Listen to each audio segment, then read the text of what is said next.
ഒരു മുസ്ലിമിന്റെ അഭയകേന്ദ്രമാണ് പള്ളി.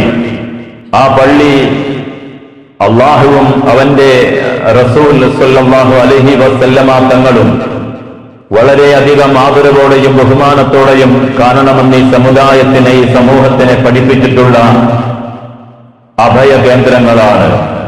പള്ളിക്ക് പേര് തന്നെ പറയുന്നത് മസ്ജിദ് എന്നാണ്, സുജൂദ് ചെയ്യുന്ന സ്ഥലം. ഒരു മനുഷ്യൻ അവന്റെ ശരീരം കൊണ്ട് ചെയ്യുന്ന ആരാധനാ കർമ്മങ്ങളിൽ ഏറ്റവും പ്രധാനപ്പെട്ടത് നിസ്കാരമാണ്. ആ നിസ്കാരത്തിൽ തന്നെ ഏറ്റവും പ്രധാനപ്പെട്ടത് സുജൂദാണ്. ആ സുജൂദുമായി ബന്ധപ്പെട്ടുകൊണ്ട് സുജൂദ് ചെയ്യുന്ന സ്ഥലം എന്ന് പള്ളികൾക്ക് നാമകരണം ചെയ്തിട്ടുണ്ടെങ്കിൽ ആ പള്ളിയുടെ പോരിഷ എത്രയാണ് എന്ന് അതിനപ്പുറം വലിയൊരു വാക്കുകൊണ്ട് പ്രയോഗിക്കപ്പെടേണ്ടതില്ല. അല്ലാഹു സുബ്ഹാനഹു വ തആല വിശ്വാസിയും പള്ളിയുമായിട്ടുള്ള വൈകാരികമായ ബന്ധത്തെ വളരെ വ്യക്തമായി വിവരിച്ചു കാണിക്കുന്നുണ്ട്. പരിശുദ്ധമായ ഖുർആനിൽ ബിസ്മില്ലാഹിർ റഹ്മാനിർ റഹീം ഫീ ബുയൂതിൻ അദിനല്ലാഹു അൻ തുർഫഅ വ യുദ്കറ ഫീഹാ ഇസ്മുഹു യുസബ്ബിഹു ലഹു ഫീഹാ ബിൽ ഗുദൂവി വൽ ആസാൽ റിജാലുൻ ലാ തുൽഹീഹിം തിജാറത്തുൻ വലാ ബൈഉൻ അൻ സിക്രില്ലാഹ് وإقام الصلاة وإيتاء الزكاة يخافون يوما تتقلب فيه القلوب والأبصار. പരിശുദ്ധമായ ഖുർആൻ പറയുകയാണ്, അല്ലാഹുവിന്റെ പള്ളികൾ, അതിനല്ലാഹു അൻതുർഫ, ആ പള്ളികൾ പടുത്തുയർത്തപ്പെടാൻ അല്ലാഹു അനുമതി നൽകിയിട്ടുണ്ട്. വയുദ്കറ ഫീഹാ ഇസ്മുഹു, ആ പള്ളിയിൽ അല്ലാഹുവിന്റെ നാമങ്ങൾ അതിങ്ങനെ ചൊല്ലുവാൻ, ഉച്ചരിക്കുവാൻ, ഉരുവിടുവാൻ പരിശുദ്ധമായ ഖുർആൻ, അല്ലാഹു തആല പരിശുദ്ധമായ ഖുർആനിലൂടെ ഈ സമുദായത്തോട് ഉണർത്തുകയാണ്. യുസബ്ബിഹു ലഹു ഫീഹാ ബിൽ ഗുദൂവി വൽ ആസാൽ, പ്രഭാതത്തിലും പ്രദോഷത്തിലും ആ പള്ളികളിൽ അല്ലാഹുവിന് വേണ്ടി തസ്ബീഹുകൾ, അല്ലാഹുവിന് വേണ്ടി നിസ്കാരങ്ങൾ, അല്ലാഹുവിന് വേണ്ടി അദ്കാറുകൾ നടത്തിക്കൊണ്ടിരിക്കും. റിജാലുൻ, പുരുഷന്മാർ നടത്തിക്കൊണ്ടിരിക്കും. പരിശുദ്ധമായ ഖുർആന്റെ പ്രയോഗമാണ്. അടിമകളെന്ന് പ്രയോഗിക്കാം, പക്ഷേ പള്ളികളിൽ വരേണ്ടത് പുരുഷന്മാരാണ്. അതുകൊണ്ട് തന്നെ റിജാലുൻ എന്ന പ്രയോഗമാണ് പടച്ചവൻ പരിശുദ്ധമായ ഖുർആനിൽ നടത്തിയിരിക്കുന്നത്. റിജാലുൻ, പുരുഷന്മാർ, ലാ തുൽഹീഹിം തിജാറത്തുൻ വലാ ബൈഉൻ, അവര് പള്ളിയിൽ വരുന്നതിന് അവരുടെ കച്ചവടം തടസ്സമല്ല, അവരുടെ ഭൗതികമായ മറ്റൊരു പ്രതിസന്ധികളും തടസ്സമല്ല. അവർക്ക് പരിശുദ്ധമായ പള്ളിയിലേക്ക് ഇബാദത്തിന് വരുന്നത് ഭൗതികമായ ഒരു തടസ്സങ്ങളും അവരതിനെ വകവയ്ക്കുകയില്ല. അതൊന്നും പ്രശ്നമല്ല. പടച്ചവന്റെ പള്ളിയിലേക്ക് എത്ര പ്രയാസം വന്നാലും, തണുപ്പാകട്ടെ, ചൂടാവട്ടെ, ദാരിദ്ര്യമാവട്ടെ, സമ്പത്തുണ്ടാവട്ടെ, എന്ത് അവസ്ഥയിലാണെങ്കിലും മനുഷ്യൻ, അല്ലാഹുവിന്റെ അടിമയായ വിശ്വാസിയായ മനുഷ്യൻ, അവൻ പള്ളിയിലേക്ക് വന്നിരിക്കും. അതാണ് പള്ളിയുമായി ഒരു വിശ്വാസിയുടെ വൈകാരികമായ ബന്ധം പരിശുദ്ധമായ ഖുർആൻ പ്രയോഗിക്കുന്നത് ഇപ്രകാരമാണ്. പരിശുദ്ധമായ ഖുർആനിന്റെ പ്രയോഗം വിശ്വാസിയുടെ വൈകാരികമായ പള്ളികളുമായിട്ടുള്ള ബന്ധം പരിശുദ്ധ ഖുർആൻ സർവണം ചെയ്ത് നമ്മെ ഉണർത്തുകയാണ്. മാത്രവുമല്ല, അവർക്ക് അല്ലാഹുവിനെ ദിക്ർ ചൊല്ലാനോ, നിസ്കാരം നിലനിർത്താനോ, സക്കാത്ത് കൊടുക്കുവാനോ, അവർക്ക് ഒരിക്കലും അവരുടെ കച്ചവടങ്ങളോ ഭൗതികമായ മറ്റുള്ള കാര്യങ്ങളോ തടസ്സമല്ല. യഖാഫൂന, അവർ അല്ലാഹുവിനെ ഭയക്കുന്നതാണ്. അവർ ഭയക്കുന്നു യൗമൻ തതഖല്ലബു ഫീഹിൽ ഖുലൂബു വൽ അബ്സാർ, കണ്ണുകളും ഹൃദയങ്ങളും പിടപിടിക്കുന്ന ആ പാരത്രിക ലോകത്തെ അല്ലാഹുവിന്റെ വിചാരണ, അതിനെക്കുറിച്ച് പേടിച്ചരളുന്ന, അതിൽ ആ സമയത്ത് പേടിക്കുന്ന ആ ദിവസത്തെ കുറിച്ച് അവർക്ക് വല്ലാത്ത ഭീതിയാണ്. ആ ഭീതി കൊണ്ട് അവർ അല്ലാഹുവിന്റെ പള്ളികളുമായി എപ്പോഴും ബന്ധപ്പെട്ടുകൊണ്ടിരിക്കും. വിശ്വാസികളുടെ പള്ളികളുമായിട്ടുള്ള വൈകാരികമായ ബന്ധത്തെക്കുറിച്ച് പരിശുദ്ധമായ ഖുർആനിന്റെ പ്രഖ്യാപനമാണ്. അത്ര ബന്ധമാണ്. കച്ചവടങ്ങൾ പ്രശ്നമല്ല, പ്രശ്നമാക്കരുത്. നമ്മുടെ കച്ചവടങ്ങൾ, ജമാഅത്തിന് വാങ്ങിക്കൊടുത്തു, കച്ചവടം ഒരിക്കലും പ്രശ്നമാക്കരുത്. അള്ളാന്റെ പള്ളിയിൽ വാങ്ങിക്കൊടുത്ത ജമാഅത്ത് നഷ്ടപ്പെടുന്ന ഒരു കച്ചവടത്തിൽ ഏർപ്പെടാൻ പാടില്ല. അത്ര ഗൗരവമാണ്. നമ്മളെല്ലാവരും ശ്രദ്ധിക്കേണ്ട കാര്യമാണ്. പലപ്പോഴും പടച്ചവന്റെ പള്ളിയിൽ വരാൻ നമുക്ക് വിമുഖത, നമ്മുടെ ഭൗതികമായ ഓട്ടങ്ങൾക്ക് വേണ്ടി നമ്മൾ പലപ്പോഴും വിമുഖത കാണിക്കുകയാണ്. യഥാർത്ഥത്തിൽ ഇബാദത്ത് ചെയ്യാൻ വേണ്ടിയാണ് അള്ളാഹു താല ഭക്ഷണം ഈ ഭൂമിയിൽ ഒരുക്കിയത്. നമ്മൾ ചിന്തിക്കേണ്ട ഒരു കാര്യമാണ്. അള്ളാഹുവിന് ഇബാദത്ത് ചെയ്യാൻ വേണ്ടിയാണ് ഈ ഭൂമിയിൽ ഭക്ഷണം ഒരുക്കിയത്, ഈ ഭൂമിയിൽ പാനീയം ഒരുക്കിയത്, ഈ ഭൂമിയിൽ പാർപ്പിടം ഒരുക്കിയത്, ഈ ഭൂമിയിൽ മക്കളെ ഒരുക്കിയത്, ഈ ഭൂമിയിൽ എല്ലാം അള്ളാഹു താല ഒരുക്കിയത് അള്ളാഹുവിനെ ഇബാദത്ത് ചെയ്യാൻ വേണ്ടിയാണ്. പക്ഷേ ഇബാദത്തിനെ മറന്നുകൊണ്ട് അള്ളാഹു താല ഒരുക്കിയതിന്റെ പിന്നാലെ മാത്രം പായുന്ന അവസ്ഥയിലേക്ക് വിശ്വാസികളിൽ പലരും തരം താഴ്ന്നു പോയി. അള്ളാഹു താല ഇബാദത്തിന് വേണ്ടി ഭൂമിയിൽ ഭക്ഷണവും മറ്റ് സംവിധാനങ്ങളും ഒരുക്കിയിട്ട് ഇബാദത്ത് മാത്രം മറന്നിട്ട് മറ്റുള്ള സംവിധാനങ്ങളുടെ പിന്നാലെ പായുന്ന അവസ്ഥയിലേക്ക് മനുഷ്യൻ തരം താഴ്ന്നു പോയി. മനുഷ്യൻ അതുകൊണ്ട് വളരെ പെടലാണ് വിട്ടിരിക്കുന്നത്. എന്തായാലും പരിശുദ്ധമായ ഖുർആന്റെ പ്രഖ്യാപനമാണ്. അവർക്കൊരു പ്രശ്നമല്ല. കച്ചവടങ്ങളോ മറ്റുള്ള സംവിധാനങ്ങളോ അവർക്ക് പ്രശ്നമല്ല. അതുപോലെ പള്ളി പരിപാലിക്കുന്നവർക്ക് അള്ളാഹു വലിയ ഓഫറാണ്. പള്ളി പരിപാലിക്കാൻ ഒരു സംഘം മുന്നിട്ട് വന്നാൽ അവർക്ക് വേണ്ട വലിയ ഓഫർ അള്ളാഹു കൊടുക്കുകയാണ്. രണ്ട് രൂപത്തിലാണ് പള്ളി പരിപാലിക്കേണ്ടത്.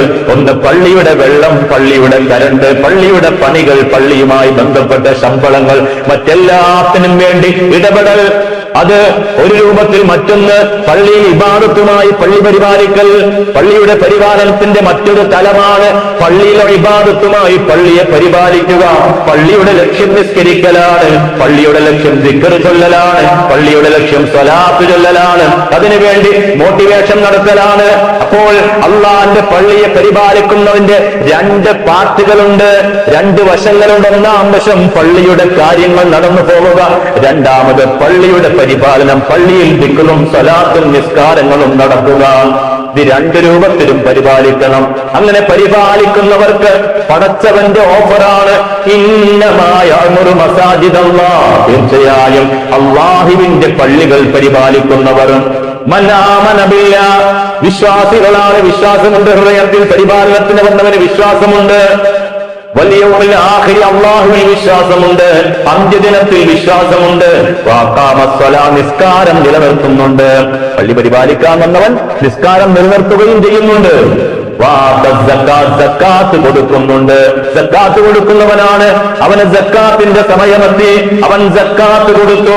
അള്ളാന്റെ വൃത്തിക്ക് വേണ്ടി തന്റെ മുതലിന്റെ അവൻ ഉച്ചിഷ്ടം അത് കൊടുക്കേണ്ടവർക്ക് കൊടുക്കുക തന്നെ ചെയ്തു. അതിലും അവൻ നീതി കാണിച്ചു. വലം യഖ്ശ ഇല്ലല്ലാഹ്, അല്ലാഹനെ അല്ലാതെ ഭയന്നില്ല.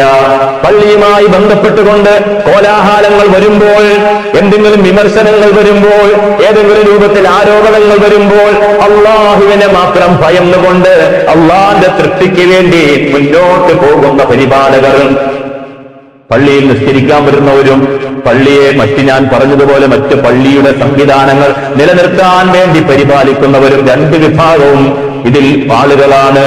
എന്നിട്ട് പരിശുദ്ധമായ ഖുർആൻ പറയുന്നു,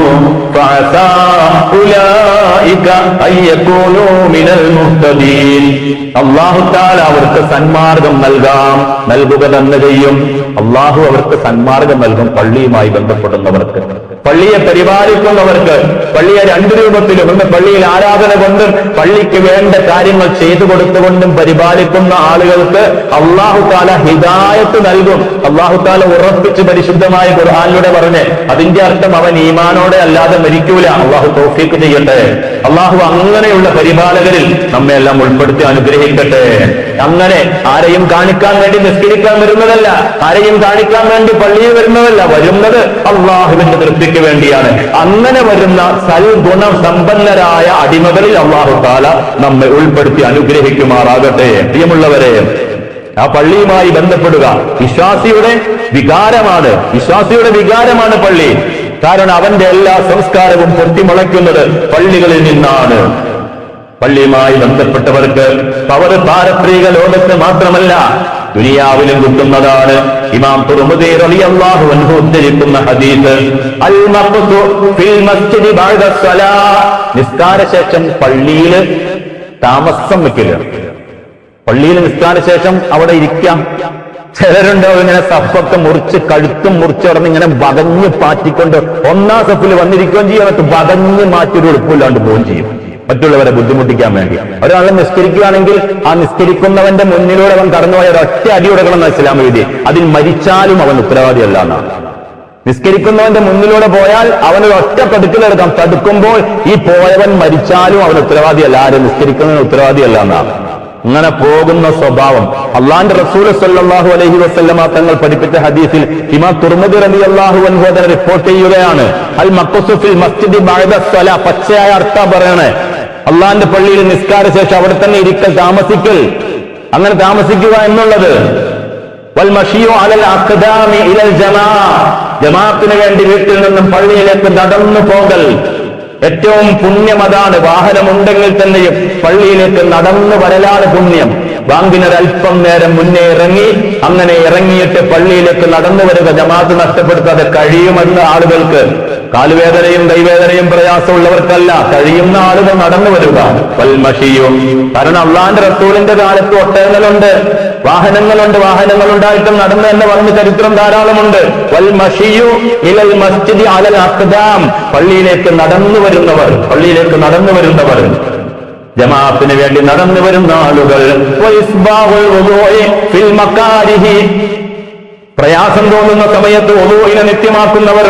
നല്ല തണുപ്പുണ്ട്, വുളൂ ചെയ്യാൻ പ്രയാസമുണ്ട്, കിടക്കാൻ സമയമാണ്, കിടക്കുമ്പോൾ വുളൂ ചെയ്താൽ വുളൂഇന് വലിയ പ്രതിഫലമാണ്. വുളൂ ചെയ്ത് കിടക്കുന്നവന്റെ റൂഹ് അവൻ ഉറങ്ങുന്ന സമയത്ത് അർശിന്റെ ചുവട്ടിൽ പോയി സുജൂദ് ചെയ്യുമെന്ന് മുഹമ്മദ് മുസ്തഫ സല്ലല്ലാഹു അലൈഹി വസല്ലം. അവൻ വുളൂഓടുകൂടി കിടക്കാൻ നല്ല തണുപ്പ് അനുഭവപ്പെടുക, അല്ലെങ്കിൽ മറ്റെന്തെങ്കിലും പ്രയാസമുണ്ട്, പനിയുണ്ട്, വുളൂ ചെയ്താൽ ഒരു പക്ഷേ നല്ല തണുപ്പ് തോന്നും, നല്ല ശാരീരിക വിറയൽ തോന്നും. എന്നാലും അതൊന്നും വകവെക്കാതെ വുളൂ ചെയ്തു പ്രയാസ സമയത്ത് വുളൂ ചെയ്യുന്നവൻ. വമൻ ഫഅല ദാലിക, ആരെങ്കിലും അത് ചെയ്താൽ ആശ ബിഖൈരിൻ, അവൻ ഭൂമിയിൽ ഖൈറായി ജീവിക്കും. എന്ത് പണി ചെയ്തിട്ട് എവിടെ എത്തുന്നില്ല, എത്ര ചെയ്തിട്ട് എവിടെ എത്തുന്നില്ല. ജോലിക്കൊക്കെ പോയിട്ട് ഞാൻ വീട്ടിൽ വരുമ്പോ പ്രയാസം, എത്ര ചെയ്തിട്ടും വീട്ടിൽ കൊണ്ടുവരുമ്പോ പൈസ ഇല്ല.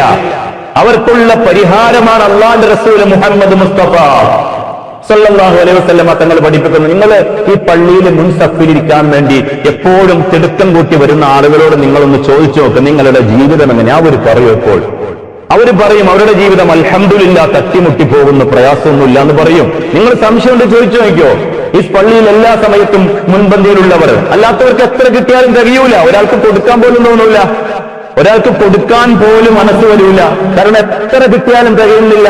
എന്നാൽ ബാങ്ക് കേൾക്കുമ്പോൾ പള്ളിയിലേക്ക് മുൻപന്തിയിൽ ഇരിക്കാൻ വേണ്ടി ഓടി വരുന്നവരോട് നിങ്ങൾ ചോദിച്ചു നോക്കിയേ, എങ്ങനെ പോകുന്ന ജീവിതം? അൽഹംദുലില്ലാ, തട്ടുമുട്ടില്ലാതെ അങ്ങോട്ട് പോകുന്നു. വലിയ കടങ്ങളും പ്രയാസം, ചെറിയ കടങ്ങൾ ഏതൊരു മനുഷ്യനുണ്ടാവും. ഞാൻ കഴിഞ്ഞ ആഴ്ച സൂചിപ്പിച്ചതുപോലെ മുത്തുനബി അവിടുന്ന് വഫാത്തായ സമയത്ത് ചെറിയ കടക്കാരനായിരുന്നു, അവിടുത്തെ അങ്കി പണയത്തിലായിരുന്നു. അത് ഏതൊരു വിശ്വാസിക്കുണ്ടാകും പരീക്ഷണത്തിന്റെ ഭാഗമായിട്ട്. എന്നാൽ പ്രിയമുള്ളവരെ, നാം ആലോചിക്കുക, പള്ളിയുമായി ബന്ധപ്പെടുന്നവർക്ക് ആശ ബി ഖൈർ, ഇത് പറഞ്ഞത് നാവ് കൊണ്ട് കളവ് പറയാത്ത മുഹമ്മദ് മുസ്തഫ സല്ലല്ലാഹു അലൈഹി വസല്ലമ തങ്ങളാണ്. ആശ ബി ഖൈർ, ഒരാൾ പള്ളിയുമായിട്ട് ബന്ധപ്പെട്ടാൽ അവന്റെ ജീവിതം ഖൈറിലായിരിക്കും. മാത്ത ബി ഖൈർ, അവന്റെ മരണവും ഖൈറിലായിരിക്കും എന്ന് മുഹമ്മദ് മുസ്തഫ സല്ലല്ലാഹു അലൈഹി വസല്ലം. അവന്റെ മരണവും നന്മയിലായിരിക്കും, ജീവിതവും ഖൈറിലായിരിക്കും. മറ്റു പ്രശ്നങ്ങളിൽ പോയി പെടൂല, കേസുകളിൽ പോയി പെടൂല, അനാവശ്യങ്ങളിൽ പോയി പെടൂല. അതിനൊക്കെ അള്ളാഹു കാവൽ നൽകും. അള്ളാഹിന്റെ പള്ളിയുമായി ബന്ധപ്പെട്ടാൽ മുസൽമാന്റെ വൈകാരിക കേന്ദ്രമാണ് പള്ളി. മാത്രമല്ല മഹാന്മാര് പറയുകയാണ്, ഹുസൂനുൽ മുഅ്മിനി തലാഖ, വിശ്വാസിയുടെ കോട്ട, സുരക്ഷാ കവചം, അത് 3 ഒന്നാമത് മസ്ജിദ്, പള്ളിയാണ്. വിശ്വാസിക്ക് സുരക്ഷ ഒരുക്കുന്ന കവചം പള്ളികളാണ്. വിശ്വാസിക്ക് പള്ളികൾ സുരക്ഷാ കവചം ഒരുക്കും. അവൻ പള്ളിയിൽ വരുന്നുണ്ടോ, അവനും അവന്റെ കുടുംബത്തിനും സുരക്ഷിതത്വം ഉണ്ടാകും, സംരക്ഷണം നൽകും. മഹാന്മാര് പഠിപ്പിച്ചതാണ്. അതുപോലെ അള്ളാഹ് ദിക്ർ ചൊല്ലൽ വിശ്വാസിക്ക് സുരക്ഷ കവചമൊരുക്കും. അള്ളാഹുവിനെ ദിക്ർ ചൊല്ലിയാൽ അവന്റെ സുരക്ഷിതത്വം അള്ളാഹു ഏറ്റെടുക്കുന്നതാണ്. ഖുർആൻ, പരിശുദ്ധമായ ഖുർആൻ പാരായണം ചെയ്യൽ വിശ്വാസിക്ക് സുരക്ഷാ കവചമൊരുക്കും, പരിശുദ്ധമായ ഖുർആൻ പാരായണം ചെയ്താൽ. ഇങ്ങനെയെല്ലാം നോക്കുമ്പോൾ എല്ലാ നിലയ്ക്കും വിശ്വാസിയുടെ ജീവിതവുമായി വളരെ ബന്ധപ്പെട്ട് കിടക്കുന്ന ഒന്നാണ് പടച്ചവന്റെ പള്ളികൾ. എല്ലാ നന്മകളുടെയും ഉറവിടമായി പ്രവർത്തിക്കുന്നതാണ് നാം ഈ കാണുന്ന പള്ളികൾ. അയൽവാസിയോട് എങ്ങനെ പെരുമാറണമെന്ന് പഠിപ്പിക്കുന്ന കേന്ദ്രമാണ് പള്ളികൾ. മാതാപിതാക്കളോട് നന്മയോടെ വർത്തിക്കണമെന്ന് പഠിപ്പിക്കുന്ന കേന്ദ്രമാണ് പള്ളികൾ. 33 കോടി ദൈവങ്ങളെ കല്ലിനെയും മുള്ളിനെയും കാഞ്ഞിരക്കുറ്റിയും ആരാധിക്കുന്നതിൽ നിന്നും ഏക ഇലാഹായ അടിമയെ ആരാധിക്കുന്നതിൽ നിന്നും അല്ലാഹുവിനെ ആരാധിക്കുന്ന തലത്തിലേക്ക് മനുഷ്യനെ കൊണ്ടുപോകുന്ന കേന്ദ്രമാണ് പള്ളികൾ. വർഗീയവാദം പാടില്ലെന്ന് പഠിപ്പിക്കുന്ന കേന്ദ്രമാണ് പള്ളികൾ. അയൽവാസിയോട് മാന്യമായി പെരുമാറണമെന്ന് പഠിപ്പിക്കുന്ന കേന്ദ്രമാണ് പള്ളികൾ. കച്ചവടങ്ങളിലും മറ്റ് ഇടപാടുകളിലും ചതിപാടില്ലെന്ന് പഠിപ്പിക്കുന്ന കേന്ദ്രമാണ് പള്ളികൾ. മനുഷ്യനെ മനുഷ്യനായി മനുഷ്യ സംസ്കാരമുള്ള മനുഷ്യത്വമുള്ള മനുഷ്യനോട് മാന്യമായി പെരുമാറാൻ പഠിപ്പിക്കുന്ന കേന്ദ്രമാണ് പള്ളികൾ. ആ പള്ളികൾ പ്രതിസന്ധിയിലാണ്. ഈ രാജ്യത്ത് ആ പള്ളികൾ പ്രതിസന്ധിയിലാണ്. ഏറ്റവും പുതിയ വിഷയം നമുക്കറിയാം. ഉമീദ് പോർട്ടിൽ കേന്ദ്ര സർക്കാർ ഇവിടെയുള്ള പള്ളികളൊക്കെ രജിസ്റ്റർ ചെയ്യണമെന്നുള്ള നിയമം പാസാക്കിക്കൊണ്ട് രജിസ്റ്റർ ചെയ്യിപ്പിക്കുന്ന തന്ത്രപ്പാടിലാണ്. അതിന്റെ അവധി ഇന്ന് അവസാനിക്കുകയാണ്. സുപ്രീം കോടതി പോലും ഇടപെടുന്നതിൽ നിന്നും അതീവ പരിഹാസരൂപേണ മാറി നിൽക്കുന്ന വളരെ ദുരന്തം നിറഞ്ഞൊരവസ്ഥയാണ് നാം കണ്ടുകൊണ്ടിരിക്കുന്നത്. ഇവിടെ വ്യത്യസ്തമായ രാഷ്ട്രീയ പാർട്ടികളുണ്ട്, അവർക്ക് ഓഫീസുകളുണ്ട്, അവർക്ക് സ്ഥാപനങ്ങളുണ്ട്, അവർക്ക് സ്ഥലങ്ങളുണ്ട്, അവർക്ക് സമ്പത്തുണ്ട്, പല മതങ്ങളുണ്ട്. ആ മതങ്ങൾക്കും ഇതുപോലെ പറമ്പുകളുണ്ട്, അവർക്ക് അവരുടെ മതപാഠശാലകളുണ്ട്, അവരുടെ മതപ്രാർത്ഥനാ കേന്ദ്രങ്ങളുണ്ട്. ഇതെല്ലാം ഉണ്ടായിട്ടും മുസ്ലിം സമുദായത്തിന്റെ പള്ളികൾ മാത്രം ഇതുപോലെ ഉമീദ് പോർട്ടിന്റെ കീഴിൽ രജിസ്റ്റർ ചെയ്യണമെന്ന കിരാത നിയമം അടിച്ചേൽപ്പിക്കുമ്പോൾ തീർച്ചയായിട്ടും അതിൽ എന്തൊക്കെയോ ദുരൂഹതയുണ്ടെന്നുള്ള ആശങ്ക മുസ്ലിം സമുദായത്തിന് തീർച്ചയായിട്ടുമുണ്ട്. ഒരു സംശയമില്ല. കാരണം എന്തുകൊണ്ടാണ്? കാരണം ചരിത്രത്തിന്റെ പാഠങ്ങൾ എങ്ങനെയാണ് പഠിപ്പിക്കുന്നത്? നമുക്കറിയാം, ഇവിടെ ബാബരി മസ്ജിദ് അത് വഖഫ് ബോർഡിൽ രജിസ്റ്റർ ചെയ്യാനിട്ടല്ല, ഫൈസാബാദിലെ സുന്നി വഖഫ് ബോർഡിൽ ബാബരി മസ്ജിദ് രജിസ്റ്റർ ചെയ്തു തന്നെയാണ്. പക്ഷേ ആ ബാബരി മസ്ജിദ് 33 വർഷം മുമ്പ് ഈ രാജ്യത്തിന്റെ ഈ ഐക്യത്തിന്റെയും സമത്വത്തിന്റെയും സമാധാനത്തിന്റെയും മതേതരത്വത്തിന്റെയും ജനാധിപത്യം എന്ന മഹാതത്വം ഉയർത്തിപ്പിടിക്കുന്ന ആ തത്വത്തിന്റെയും എല്ലാം കടക്കൽ കത്തിവെച്ചുകൊണ്ട് സംഘപരിവാർ ഈ രാജ്യത്തെ ഈ എല്ലാ നന്മയുടെയും കേന്ദ്രമായ ബാബരി മസ്ജിദ്, പള്ളികളിൽപ്പെട്ട ബാബരി മസ്ജിദ് എന്ന ആ പുണ്യ ഗേഹം തകർത്ത് തരിപ്പണമാക്കി കളഞ്ഞു. അവിടെ അമ്പലം പണിതു, രാമനെ പ്രതിഷ്ഠിച്ചു. പാവൻ രാമൻ എന്ത് തെറ്റ് ചെയ്തു? രാമൻ ഒന്ന് ജീവിച്ചു വന്നിരുന്നെങ്കിൽ ആദ്യം ജയിലിലിറക്കുക ഇവിടെയുള്ള സംഘപരിവാറുകളായിരുന്നു. രാമൻ ജീവിച്ചിരുന്നുവെങ്കിൽ ഇന്ന് ആദ്യമായിട്ട് ജയിലിലടിച്ച് കുറെ എണ്ണത്തിനെ തൂക്കിക്കൊല്ലുക ഇവിടെയുള്ള സംഘപരിവാറുകളെ ആയിരുന്നു. കാരണം അവർ ചെയ്തത് എങ്ങനെ ഒരു യഥാർത്ഥ ഹൈന്ദവ സഹോദരൻ എങ്ങനെ പോയി ആ ബാബരി മസ്ജിദ് പൊളിച്ചു കടഞ്ഞെടുത്ത് ഒരു ക്ഷേത്രം പണിത് ആ ക്ഷേത്രത്തിന്റെ മുന്നിൽ പോയി രാമ രാമ എന്നുച്ചരിക്കാൻ എങ്ങനെ കഴിയും? 10 ലക്ഷം തവണ വിളിച്ചാലും അവരുടെ വിശ്വാസത്തിലുള്ള രാമൻ തൃപ്തിപ്പെടുമെന്ന് വിചാരിക്കുന്നുണ്ടോ? ഈ നാട്ടിലെ ഹൈന്ദവ സഹോദരന്മാർക്ക് എല്ലാവർക്കും അറിയാം അത് ചെയ്തത് ക്രൂരതയാണെന്ന്. അതുകൊണ്ട് തന്നെ നമ്മുടെ കേരളത്തിലുള്ള ഹൈന്ദവ സഹോദരന്മാർ, മറ്റ് മതത്തിലെ സഹോദരന്മാർ എല്ലാവരും ആ വിഷയത്തിൽ ഒറ്റക്കെട്ടാണ്. ചെയ്തത് ക്രൂരതയാണെന്ന വിഷയത്തിൽ ഒറ്റക്കെട്ട് തന്നെയാണ്. കഴിഞ്ഞ പ്രാവശ്യവുമായി ബന്ധപ്പെട്ടുകൊണ്ടുള്ള എല്ലാ വിഷയങ്ങളും നമ്മൾ ചർച്ച ചെയ്തതാണ്. അപ്പോൾ ഉമീദ് പോർട്ടിൽ മസ്ജിദുകൾ രജിസ്റ്റർ ചെയ്യണമെന്ന് പറഞ്ഞതിന്റെ അടിസ്ഥാനത്തിൽ രജിസ്റ്റർ ചെയ്യാൻ പോയിട്ട് പോർട്ടിന്റെ ആ എന്തൊക്കെയോ സാങ്കേതിക തകരാറ് മൂലം രജിസ്റ്റർ ചെയ്യാൻ കഴിയാത്തതിനെ പറ്റി സുപ്രീം കോടതിയെ ഓർമ്മിച്ചപ്പോൾ പരിഹസിച്ചു വിട്ടു, ഇല്ലേ? അങ്ങനെ ആരെ സംവിധാനങ്ങളെയും സമ്പത്തിനെയും എല്ലാം സംഘപരിവാറുകളുടെ കൊട്ടയ്ക്ക് കീഴിൽ അധീനപ്പെടുത്തി വച്ചിരിക്കുന്ന അവസ്ഥയിലേക്ക് രാജ്യം കൂമ്പുകുത്തിപ്പോയി. ഇവിടെയാണ് ആസന്നമായ തിരഞ്ഞെടുപ്പ് നമ്മുടെ മുന്നിലേക്ക് വരുന്നത്. ഇവിടെയാണ് നമ്മളുടെ സമ്പതിത അവകാശങ്ങൾ ബുദ്ധിയോടെ ഉപയോഗപ്പെടുത്തേണ്ടത്. ഇനിയൊരു ബാബരി മസ്ജിദ് ധ്വംസനം ഇവിടെ ഉണ്ടായിക്കൂടാ. ഇനിയൊരു പള്ളിയും പൊളിക്കപ്പെടുന്ന സാഹചര്യം ഇവിടെ ഉണ്ടാവരുത്. പ്രത്യേകിച്ച് നമ്മുടെ കേരളത്തിൽ ഇത്രകാലം ഇവിടെ ഉണ്ടായിരുന്ന മതമൈത്രി ഇനിയും ഇവിടെ തുടരണം. അതിനാവണം നമ്മളുടെ ഓരോ വോട്ടുകളും നാം രേഖപ്പെടുത്തേണ്ടത്. ഇവിടെയുള്ള ഹൈന്ദവരും ക്രൈസ്തവരും എല്ലാം സപ്പോർട്ടാണ് ആ വിഷയത്തിൽ. ആ വിരലിലെണ്ണാവുന്ന ആളുകൾ അവർ സോഷ്യൽ മീഡിയകളിലൂടെ കുരയ്ക്കുന്നുണ്ടെങ്കിലും ഈ നാട്ടിലുള്ള ബഹുഭൂരിപക്ഷം വരുന്ന മറ്റു സമുദായത്തിലുള്ള സഹോദരന്മാർ ഇവിടെ മതമൈത്രിയും മതസൗഹാർദ്ദവും ഒരുമിച്ച് മുന്നോട്ട് കൊണ്ടുപോകണമെന്ന് ആഗ്രഹിക്കുന്നവർ തന്നെയാണ്. അതുകൊണ്ട് പ്രിയമുള്ള സഹോദരങ്ങളെ, നമ്മുടെ സമ്പതിതവകാശങ്ങൾ കൃത്യമായി രേഖപ്പെടുത്തുമ്പോൾ 100 വട്ടം ആലോചിച്ചുകൊണ്ട് ഈ നാടിന്റെ പ്രത്യേകിച്ച് ഞാൻ ചിന്തിക്കണം, ഇവിടെ ഇസ്ലാം നിലനിൽക്കപ്പെടണം. മറ്റൊന്ന് പ്രധാനമായി ചിന്തിക്കേണ്ടത്, ഈ നാട്ടിൽ ഹൈന്ദവനും ക്രൈസ്തവനും മുസൽമാനും ഒരുപോലെ സ്നേഹത്തിൽ ഇന്നലകളെ എങ്ങനെ കഴിഞ്ഞുവോ അതുപോലെ തന്നെ കഴിയാൻ പറ്റുന്ന രൂപത്തിലുള്ള ഭരണ സംവിധാനങ്ങൾ നമ്മുടെ രാജ്യത്തിൽ നിലവിൽ വരിക തന്നെ വേണം.